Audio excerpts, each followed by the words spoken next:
Hey, what's up, good people? We are back again. It's Fired Up KC. We are live on Instagram, ku.org. Our Facebook platform is kind of acting up today because of some technical issues. But hey, if you're not on Facebook, please go on Instagram, Fired Up _ KC, or at ku.org. But we're live here. I got my guests in the house. It's about to be a wrap. We're about to have fun. Everyone is in the house. I got my main man here, Carington. Tell them where you at. It's Carington. Carington. You only do the first print. But yes, Carington. I'm in here. Christian clean comedian, stand-up comic. Part of my ministry. Originally from Chicago. Okay. So thank you for having me. Thank you for coming through. I got Erica in the house today. Shout out to them, Erica. Let them know where you at.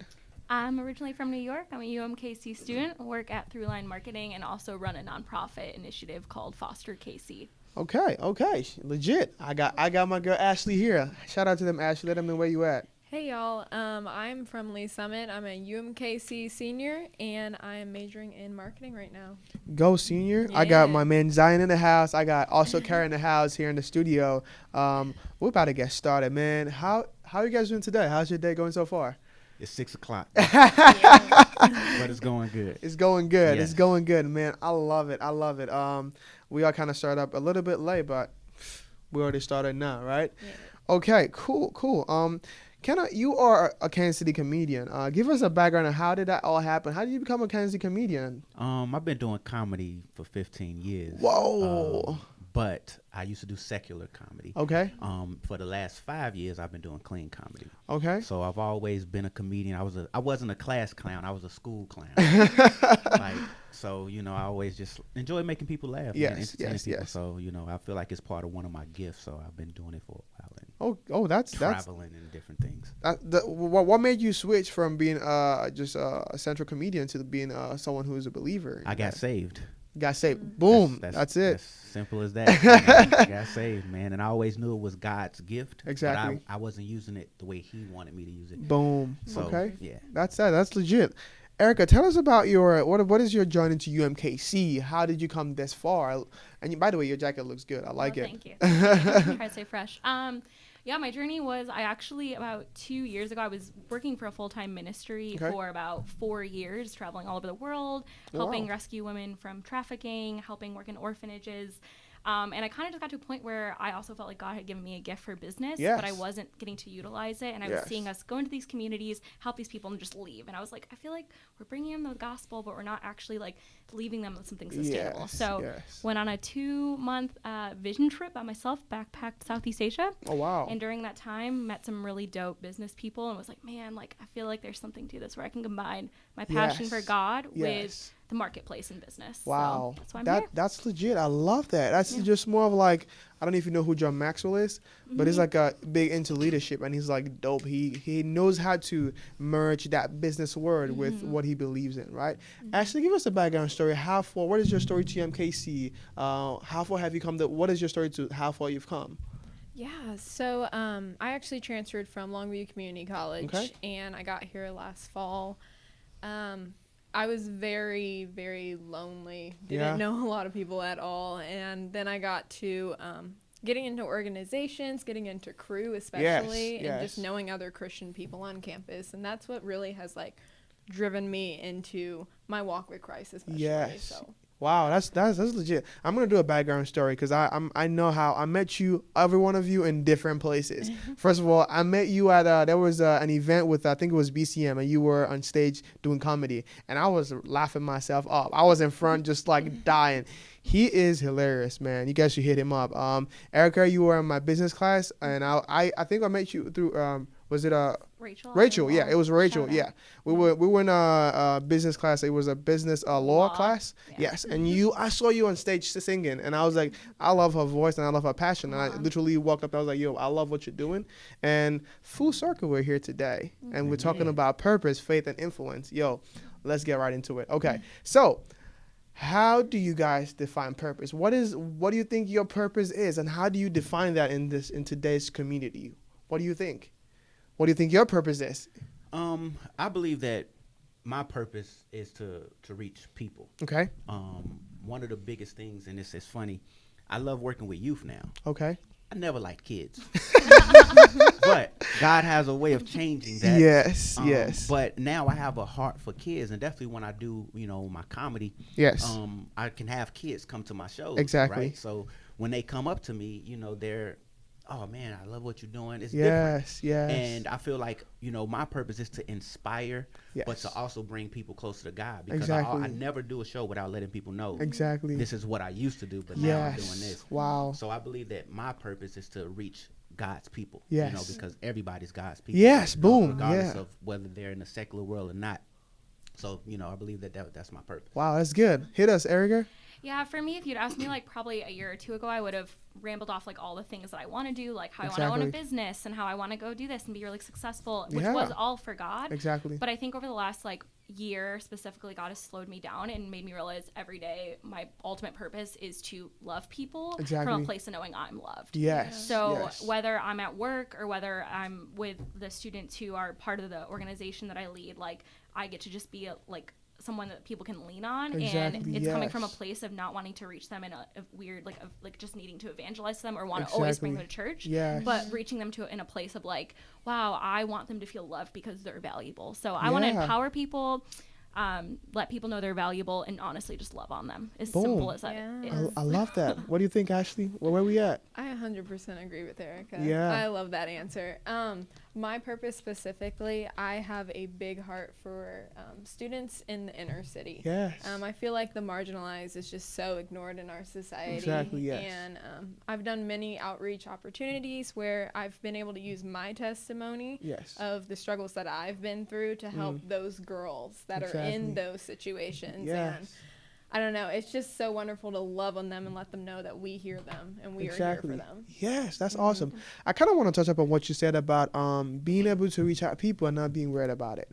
And that's a narrative that I think we had a conversation about this one time, and it was downstairs where we're eating. And I was like, today's generation is no longer about pushing people, do you love Jesus or do you want to come to God? It's about how can we strategize and make it more better, right? Yeah. John Maxwell is a good example. Like, I love what he's doing. He's more about leadership, but he says that the way he talks to the leaders are not the business people, not the same way he talks to people in church, right? You see that with even Paul. Paul is like, when I'm over here, I'm like that. When I'm here, I'm different, right? So the question is this: how do we in our generation know how to merge into society and not be weird? Well, you sound like No, I love the well, question one of the things is you don't compromise. Exactly. Come on. But you can still be you. You know what I mean? Boom. Yeah. Because I use an example working with kids. Working with kids, you got to meet them at their level. Yes. So if you're meeting somebody that may not be a believer per se, Exactly. you got to meet people at their level. That's what Jesus did. Mhm. You know what Yeah. I mean? And I think that if we follow Jesus' guideline, the people that he rode with, I make a joke about it. They were gang members. They wasn't saved people. The people that was with Jesus, these dudes was goons. Yeah. But he hung with them. But he came at them on their level. Exactly. And I think that that's what we have to do. We still can have fun and show people that just because we're believers, we ain't corny or uptight. Exactly. Because I know you kind of think like, man, I get saved, I ain't gonna be able to do nothing. Yeah. You know what I mean? But it's not like that. You know what I mean? It's not like that. And I think that when you're around certain people, just don't never compromise. Exactly. Because then you're not necessarily drawing them in. But still be true to yourself. Still be the yourself. salt. Be the salt. Yeah. Boom. Yeah. What you guys think? Yeah, for me, I think it's like all about the heart posture, as corny as that sounds, like of not having an agenda. So when I was in full-time ministry, I felt like it was like, okay, I need to bring this person to church and blah, blah, blah. And like, it was very religious. It was out of a place of like wanting to do something for God. And now I'm like, wait, God, like, I love you. I love these people because you love them, and let this just be an organic relationship. Because even me getting invited to church, I got saved when I was 19, was because I had a relationship with a girl already. It wasn't because I was like, she was trying to always get me to come to church. Like, I've cried to her. I swore in front of her. Yeah. She picked me up, not sober, a billion times. Wow. Like, and I was like, oh, homegirl, like, loves me. And, like, Yeah. so I kind of trust her if she's saying, like, maybe I should check out church once. But that shouldn't be our agenda. I think just Exactly. loving the people in front of us and calling the gold out in them with no agenda is, like, really important. That is fantastic. You just said something. The girl that that you were with, she just showed you. Yeah, she exactly. didn't have to preach to you. No, Exactly. never. She showed you by her character and her how she carried herself, and that made you go, wow, what is Something different about her. Exactly. Yeah. I definitely agree. I think it is okay to be around those types of people, just like Carington was talking about, but just being the light and then being like, oh, that person's different. Exactly. I feel like I can come to that person with my problems. I feel like I'm comfortable talking to that person. So yeah, it's just really being the light and showing the love of Christ overflowing through you. Exactly. With that being said, I want to transition to this. So how can we in this generation not be, because for one thing, I don't do religion. I don't like religious people. I don't do that at all. Yeah, How can we be people who are human beings affecting the society in a positive way and also be believers without being too religious about if you're to the left, you shouldn't be here. If you're to the right, you shouldn't be here. How do we be human beings who are students or who are people who are in the workplace, who are like a comedian? How do we become people who go out there as human beings and be able to transition but also be impactful at the same time? Like you're saying, not being too I would say, how am I going to dilute it in what you're saying? But you have substance, but you're not religious. Yeah. I don't know what you guys think. Do you think there's a need to not be too religious about this, or do you think it should be religious? Okay. Both of us breathe. So I want to give you opportunity to say something. But no, I believe that, and it's funny, I just had a conversation with somebody, and I said, I do go to church. I got saved, from a church, but I'm with you on the religion thing, and I think a lot of times people want to have rules, as people call it, rules. But I think when you're in the workplace or you're out in the world or you're in school or whatever it is, it's always about kind of showing what a believer is, because anybody can say anything and say, do this, do that, X, Y, and Z. Exactly, yes. But if you can show a person who a believer is, I'll just use an example. I have done comedy in secular clubs. And it took me a while. When I first got saved, I was like, should I go back into the clubs and do stand-up? And God was like, you have to, because that's where some people need to see that it's possible. Yes. So just because you're around, whatever, I don't party or nothing like that, but I do go to the comedy clubs and I'm out there doing clean. I'm probably the only person on the bill that's clean. Everybody else is, whatever. But it's always somebody that comes up to me and says, I needed that. I didn't, I came here and I wasn't expecting to hear somebody not say this. Yes. You know what I mean? So, and I kind of talk about God in my material. Exactly. So in a way, I'm still throwing stuff out there. I may be making jokes, but I'm giving somebody something to think about too. So it's all about your delivery. I believe it's just about your delivery. About your delivery. You gotta drop that bomb. Yeah. And not seeming that you're a perfect being as well. Yes. Yeah. Because people will check you as soon as you do something. Yeah. So you don't want to go out being like, I'm this and I'm holier than thou, but then as soon as they see you, oh, wait a minute. It could be the smallest thing. You know what I mean? It could be, you didn't pay the full bill or something. It could be something small. They like, I thought you were saved. You know what I mean? You'd be like, slow down. So, okay. Calm down. Yeah. What do you guys think? I agree. I think for me, that's a perfect segue. Like what I was going to say is just one word that sums it up for me is vulnerability. Like I think, like I always thought I couldn't go to church because I wasn't good enough. And like, I'm very open with like my friends who are saved and unsaved that I'm there because it's for the sick, right? I'm there because I need Jesus. Yes. So the cool part is when I go through something, instead of just acting like I have my crap together, I just am honest with it. And I'm like, yo, this is literally why I believe in God. Because I'm broken to the point of needing him. Exactly. And so that way it's like, he's attainable. You know what I mean? Like, I feel like something that maybe the generation before us and part of our generation have done, at least millennials, is make God seem so unattainable when he's literally in your brokenness. He's right there with you. So I just feel like being that for someone else, letting them be vulnerable, being vulnerable yourself, and not putting up a wall or trying to act perfect, kind of like what you said. Yeah. I definitely think the whole Bible, everything points back to love. And it's so important just to love on people, whether that is different race, sexual orientation, anything. Love, love, love. Just like Jesus loved us and had mercy on us. And he didn't call us to go out and do all these religious acts, all these religious works. We don't have to do anything to get salvation and to get mercy from him. And so I just think it's so important. Just love. Yeah. That's all I've got. I mean, I think sometimes it's kind of easy to say, but it's hard to do it. I think it was in one of my management classes. My professor had a slide that says, like he showed people who were at work, people died and all that stuff. And it says, it started with an argument of whose God has more love. Yeah. right?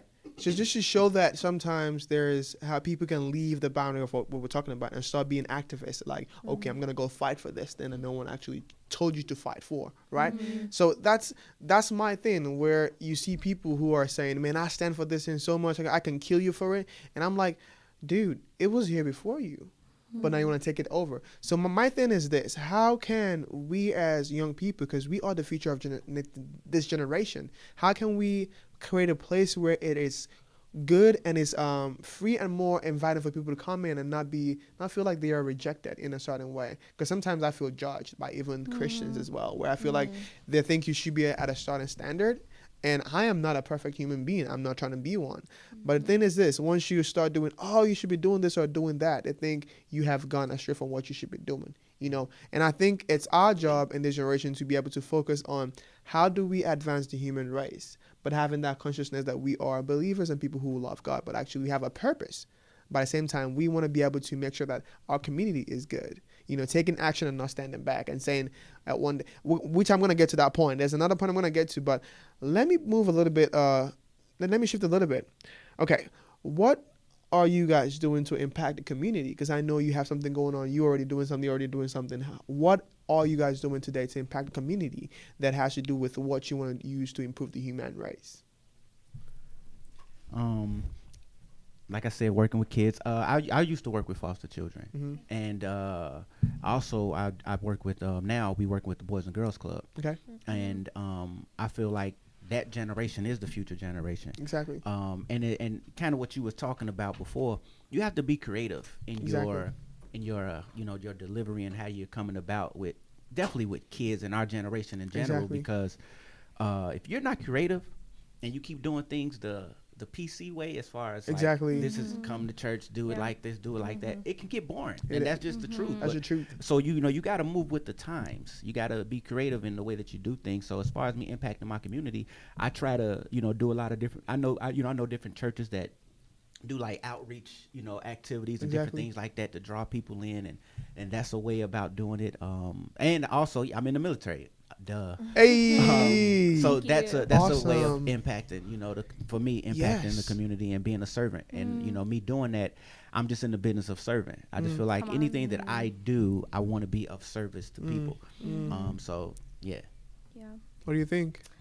Yeah, for me, when I'm doing foster KC right now, but it's something that I'm going to be passing off at the end of the year. Side note, because he said I could do this. If y'all are listening, you should join us 4 to 5 on Wednesdays, BEH 332.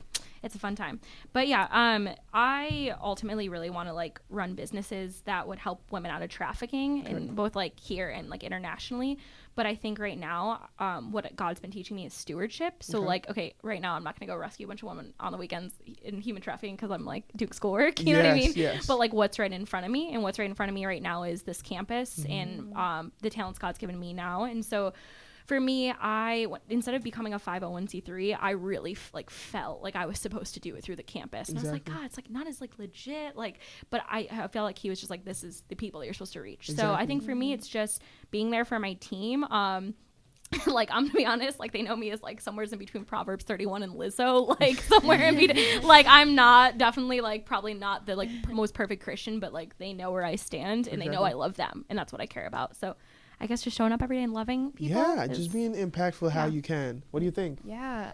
So I do a couple things in the community right now. I help out at Milestone Community Center on Tuesdays and Wednesdays. Get to play with kids and high schoolers, teach them about Jesus and stuff. And then also I help at a Kansas City refugee African church called Yesu Nijibu. Wow, that's good. And awesome. And I help with their children's department, and it's just, I don't know. It's something that I never saw myself doing. A year ago, I would never just go out by myself and be like, let me just go to an African church and just start helping. I don't know what they're saying, but I know they're praising Jesus. Come on. So, and then also with the Milestone, I recently got to teach and give my testimony to the girls, and that's something I've never seen myself doing. So I just see God growing me, and each season is better than the last. Yeah. So. The next question I'm going to ask is going to be a little bit edgy, but hope you guys grasp it. Okay. No, let's go, man. So, I think with Christians, most Christians have this mentality that, we are heavenly useful, but we are earthly useless in the sense that we are always planning to go to heaven, but we're not trying to impact here. We're just going to stand there and watch things happen. We're not going to do anything because at some point we're going to leave and Jesus is going to come back. How do we change that narrative? The scripture says, Jesus said, go and make disciples. Okay. Yeah. The ministry that I got saved in, that's exactly what they do. It's about making disciples. You have to go out. Once God brings you in, it's not just about you. Yeah. And it's just something like some Christians just worried about going to heaven. Yeah, but in order to get there, who are you bringing closer to God? Because I know I didn't get saved for myself. I realized that after I got saved. It wasn't just about Carington. Now it was just about, man, who else can I touch that used to go through what I used to go through? Who else, what other young brother that I can reach? Yeah. And I think that that's where you have to understand you're not of the world, but you're still in the world. Like the Bible says, you're in the world, so you have to still reach people. Yeah. Exactly. Because that's what we're called to do, so it's about, like I said, not compromising, but still being true to what God called you to do and be, because we all got family members who may not be believers necessarily. Exactly. Or they know what we do, and as soon as you tell them something, here come, I have my aunt be like, here come preacher boy, or something like that. They got jokes, and I'm not there to, but at the same time, when they want something or they need something, they call me to pray for them. Exactly. You know what I mean? So it's important that you're still here, and you're not here for yourself. And I think that's the thing. Some Christians can be very caught up in, I'm saved, I ain't gotta worry about nobody else. No, that ain't what it's about. That ain't what Jesus called us to be. Yeah, you gotta. I just feel like he summed it all up, so I'm just gonna add a little less spiritual version on top of it. People just get weird when you're only if you're only thinking about, it's first of all, it's super selfish. Like, why would you be on this earth, know such an awesome God, and not want to love people? Like, it just doesn't make sense to me. Yeah. So, and then people who just focus on the future, the thing is yes, it's unto heaven, everything's unto heaven, but that's supposed to be our hope and glory. That's not but we're here right now. So what is God asking us to steward right here, right now? And it's people. So I don't know. I mean, to say, except people get weird when they only focus on that. Yeah, I mean, it's a hard circle where you stop thinking about what you're gonna do today to succeed, and you start thinking about, I'm just gonna wait on God to come through. What can we do today to succeed? What are your thoughts? Yeah, I definitely think people come to church on Sunday and they get their fill. And then they go throughout their week and they come back to church and they get their fill. And church is supposed to be Abundant Life says, it's like a launching pad. So you're not meant to stay there and take it on for yourself. You're supposed to go outside of all the Christian people, go into your workplace, because your workplace is your mission field, and you're supposed to reach those people there. Exactly. You're not just supposed to keep it in for yourself. Yes. So. And I mean, talking about faith itself, because I think faith has two sides to it, right? Where it's about, you believing for something and waiting for it to come sometimes, or you taking action without being afraid of that you're going to fail, right? But I think sometimes most Christians miss it out, where they're always waiting for God to show up, waiting for that miracle. But the truth is that I think the miracles are good, but it's not what God stands for. Miracles are things that happen occasionally, but it's not what he wants us to live by. And I think there should be a narrative where, you take action and believe for what's going to happen, but also there's a time to wait, because faith, I think it has both sides. What do you guys think about that? What do you guys think about the mindset of faith? Do you think it's more of action or waiting, or you think we should all live by just waiting for miracles to happen and randomly something might happen and work it out? What do you guys think? Well, the scripture says faith is, I'm paraphrasing, the things hoped for, but the things not unseen. Yes. I'm paraphrasing it, like I said, but it's something of that nature. I believe that having faith goes, like you said, it goes both ways. Okay. And a lot of times people think God is a genie. God isn't a genie. We have to, when you're praying, I have a joke about that too. It's funny. I have a joke about, you could hit us with a joke. No, okay. I feel like God, before Jesus came, God was like, he was answering prayers, right? Everybody would pray to God. But then he set it up where Jesus, you got to get through Jesus to get to God, right? Okay. So when you pray to Jesus, he's like, listen, Jesus, I'm tired of people complaining about the same thing over and over again. So how about they talk to you first? And then I feel like God got tired. He's like, listen, talk to Jesus first. Because it says you got to get to the Father. And Jesus got to be like, all right, I'm the middleman. What you want? Because I think God get tired of you saying the same thing over and over sometimes. Seriously. Because like you said, though, it has to go. Your faith is actually your action, too. Yes. In order to believe something, you got to do something. Yes. You know what I mean? Because you can't always be like, God, give me this, or God, do that. God is not a magician or a genie. That's not what he is. So when he talks, when the Bible talks about faith and doing, your faith without works. You have to have work. You got to work towards something. Okay, God, I believe you for it, but even if you don't do it, I'm gonna still do my part. Because just because we want something don't mean God wants us to have that or wants us to, do that or whatever the case may be. So, faith goes a long way. Like you said, it goes both ways. You know what I mean? So, yeah. Yeah. So for me, faith has been the testimony of my life. My dad's listening, and he is my best friend. Shout out, Papa Fiori. Anyways, but yeah, so when I was little, there was this phrase I used to cling to during some pretty traumatic moments in my life. That was, faith isn't thinking God can, it's knowing He will. And I think for a long time in my life thought that was, I know He's going to do X, Y, or Z. And then I'm 27 and all of a sudden X, Y, and Z hasn't happened. Yeah, but I think that what I've learned over the last year or two is that faith is knowing, not thinking God can, it's knowing He will provide what you need for that season. So even if it's just emotionally or there for you, He's never going to leave or forsake you. So I think that's kind of a huge part of faith. And then I think the second part I just want to say with that is we're co-heirs with Christ for a reason.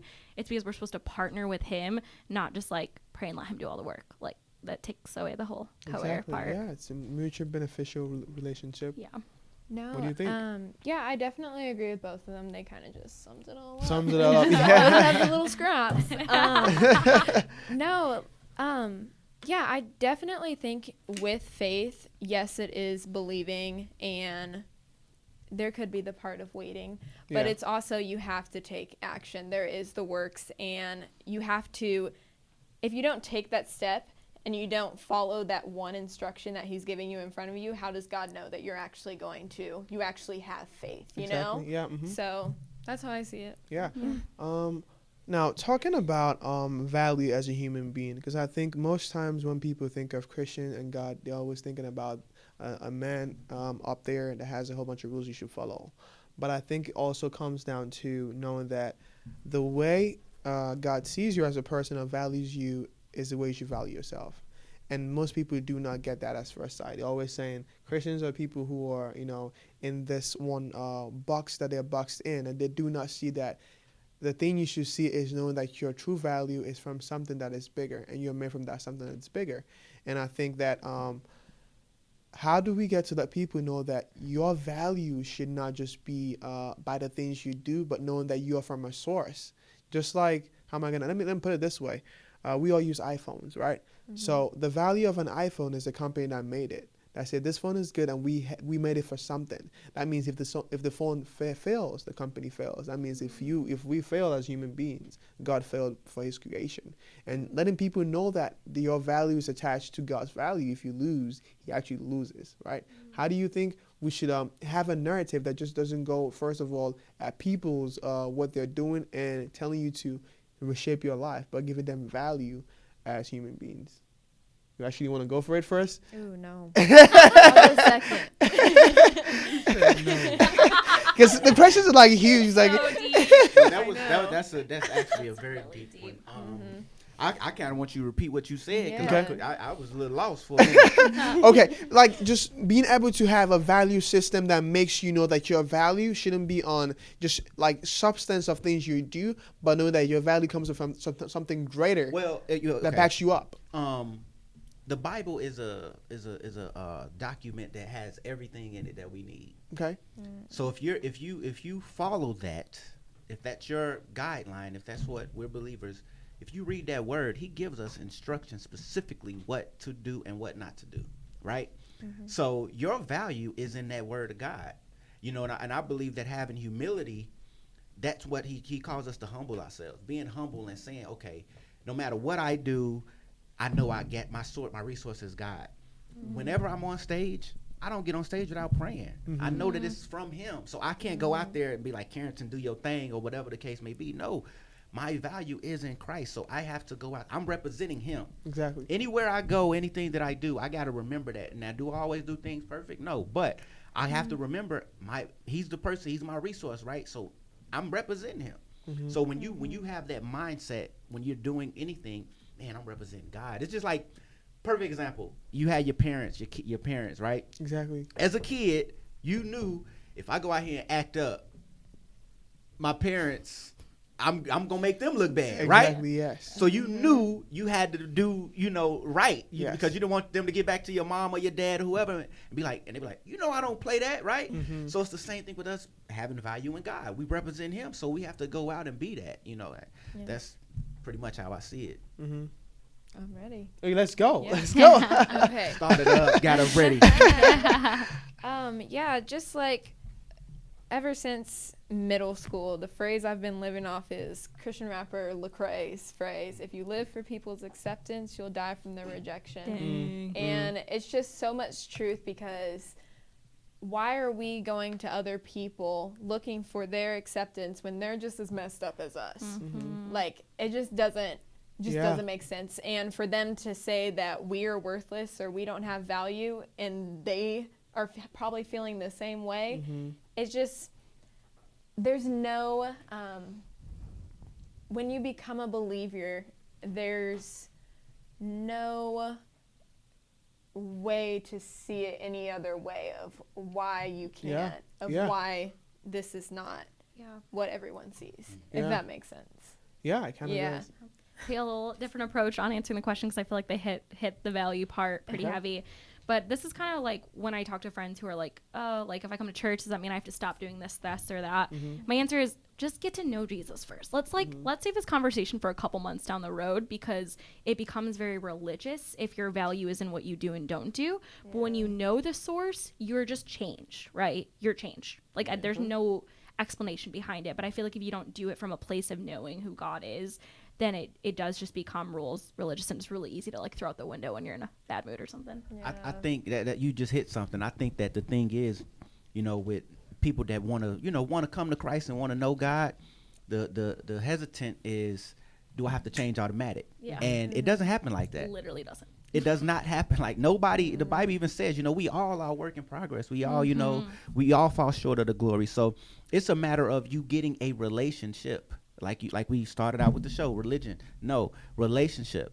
Get to know God. When you get to know God for yourself, it's something in you that goes, man, whatever it is, everybody's struggle is different. Everybody, whatever is different. Whatever that is, God will reveal it to you once you get to know him. Yeah. And once you start reading that word and really getting into prayer and asking God, show me, God, where do I lack here, or where do I need to be strong at here? That's what it's about. It's not about as soon as you come to Jesus, oh, now you stripped away of this, you no longer do that. No, that's the thing us as believers need to stop putting on people. You know what I mean? That false narrative of as soon as you come to God, you have to change. Gotta clean up. We can't change people. And it's a lot of people that we may love that we want to be changed. Exactly. Yeah. But we can't. I know I struggle with that sometimes, because I want to save people. Like, yo, I love you. I don't want you to, go that route, but God got to remind me, that ain't how I got you. Exactly. That ain't how I got you. It wasn't something that somebody kept telling me or showing me. It was literally me getting to know God for myself. Exactly. And then I had to be stripped of those things. So not putting that pressure on people to be like, as soon as you come to God, you gotta fix yourself. Because God will do all we have to do is plant the seed. Exactly. Yeah. Plant the seed, let God do the rest. Boom. That's great. Let me do a little bit of. I think there's so many stereotypes about Christians. And I want you guys to touch up on it, right? There's this saying that goes that Christians, the things that the believers believe in are feelings. It's just feelings. It's not real. It's something that you make up to make you feel better. What do you guys think? What do you guys think about that? Wait, repeat the question. So some people think that our belief system as Christians is just a feeling that we feel that a certain way, and we think it's a belief where it's just something that we made up to make us feel better.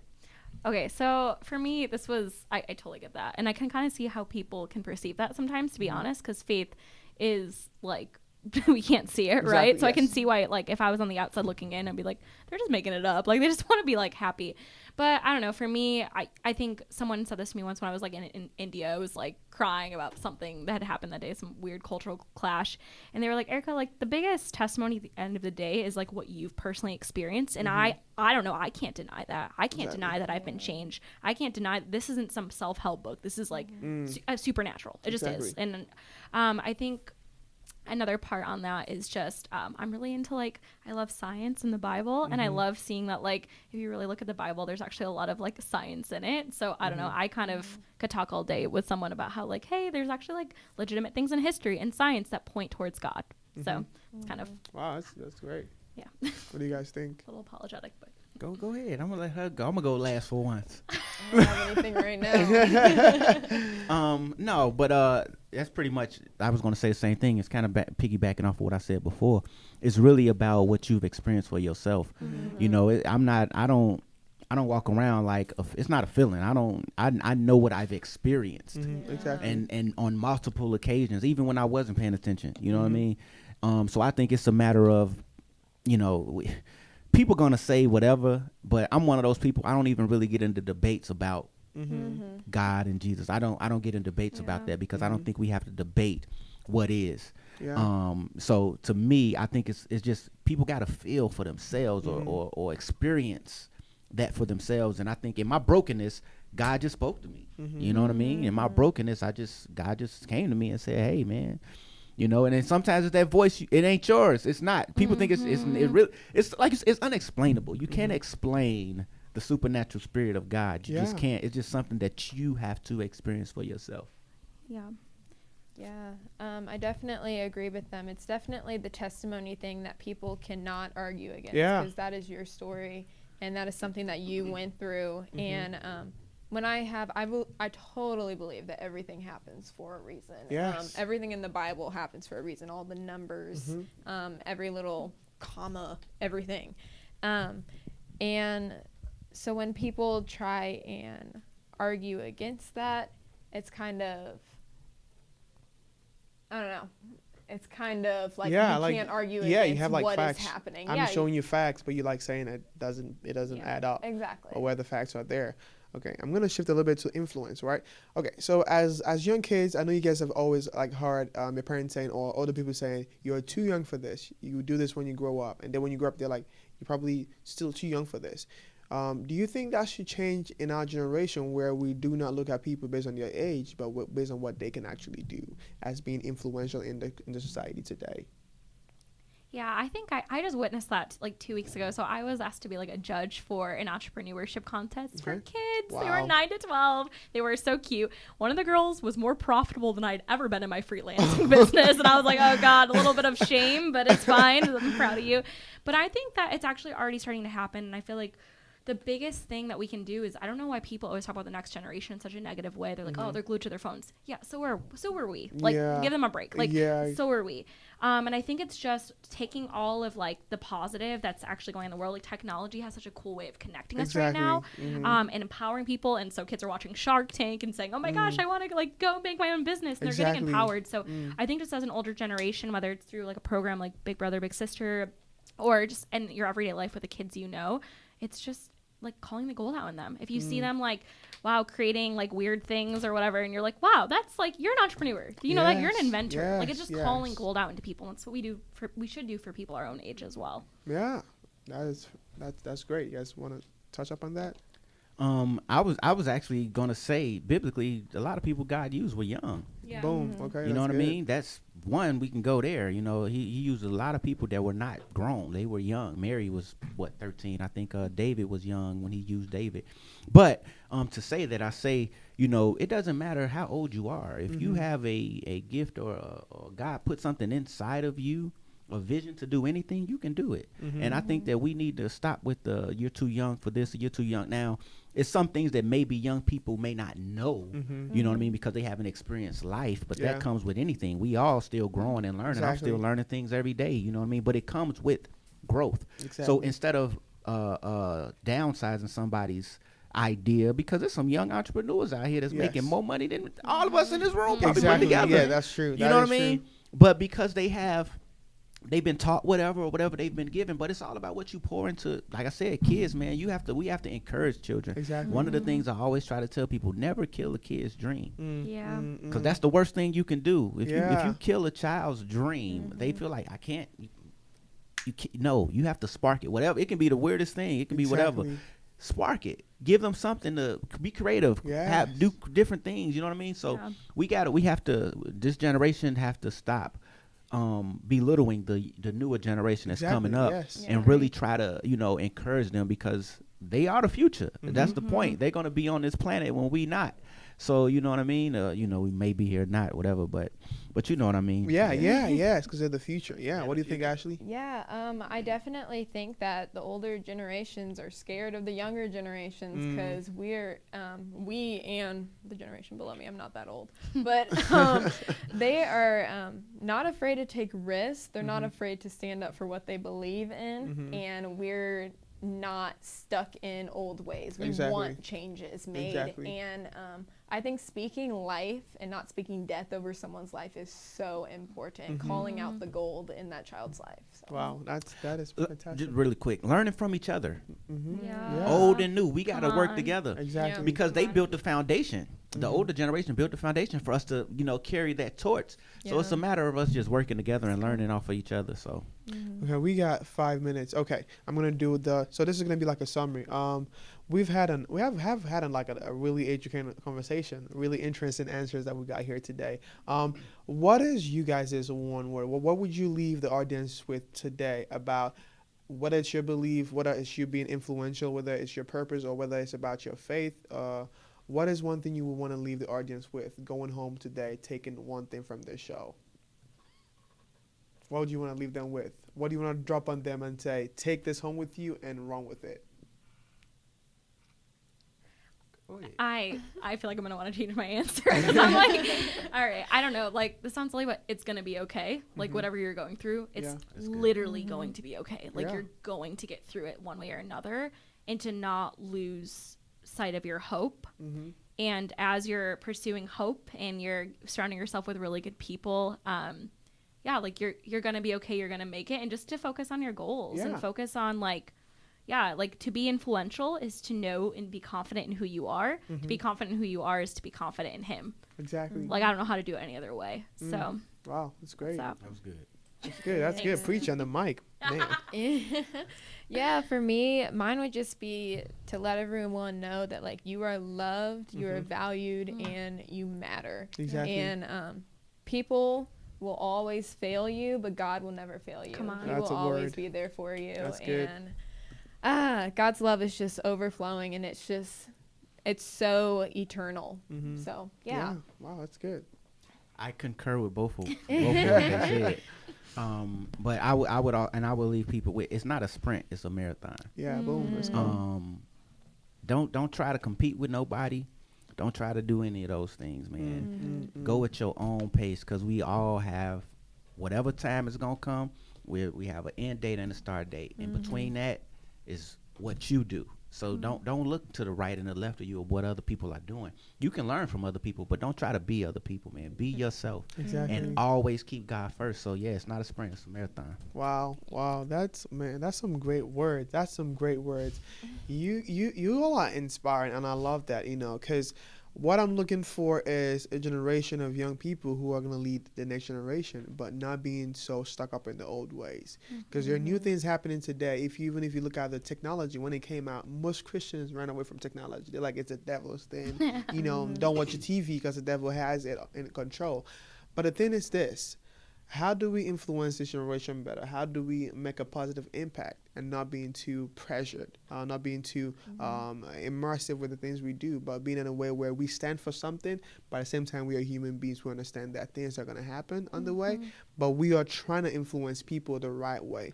Because the truth is this, even as we are here today talking about this, there are people out there who are actually going through some really bad stuff. And some people will say they don't even need to believe. They just need to go and figure it out. But sometimes you can't figure it out. Sometimes you need that extra help, that extra push. That's that thing that says, I'm valuable and I want to help you succeed. Even though it doesn't look good right now, I can help you come out of where you are, no matter where you are today, right? So just being able to see people who believe and stand for what they believe and not being weirded about it, you know. And because I hate creepy people who are too religious, who are everything is holy, like everything is gonna like do this. Oh, I'm just like, no, just stay away from me, you know. Just being human beings who believe and have a purpose, you know. Okay, so where can we catch you at? Plug your social media platform. And I'm glad you said that because I need to be better at it. You can follow me at Carington Lopez. Okay. That's, you know, at Carington Lopez. I'm Black Puerto Rican. Okay. Olo con mustache. That's all I know. No, but yeah. Follow me on IG at Carington Lopez or on Facebook, Carington Lopez. You can follow my fan page. Okay. Yeah, for me, you can follow me on Instagram, Fiori, Efiori. Italian American. All right, let's do it. Let's plug it. Let's plug it. If you're dealing with anything, like seriously, reach out for prayer or just to talk, because that's my jam. And then please follow Foster KC, like literally Foster and KC on Facebook. Okay. Yes, and support what we're doing. It's great. We're helping kids. Yeah, that's an awesome move. Like just what you're doing, that's exceptional. Yeah. What about you, Ashley? For me, you can follow me on Facebook, Ashley Thompson. I'm not mixed. I'm black. Promise. Or you can follow me on Instagram at asweetiepie911. Sweetie is TY. Not the right spelling. Sorry. One last thing. That was cool, Sweetie Pie. That was fun. But if y'all want to catch me live, you know, I know I was really intricate on here tonight. But if you want to see some stand up, I will be in Leavenworth. I think it's Leavenworth, Kansas. Okay. With a headlining the show. I'm horrible at stuff. I got to look at my phone, but follow my page and you'll see. You see what's going on. I have a show coming up September 28th. Okay. I'll be headlining with some other great opening acts, man. So come check us out. All right, check them out. Hey, thank you guys for tuning in today. Remember, it's Fired Up KC, and remember to pursue your purpose and never give up on yourself. Always keep pushing. Thank you, and we'll sign off for now. Bye bye.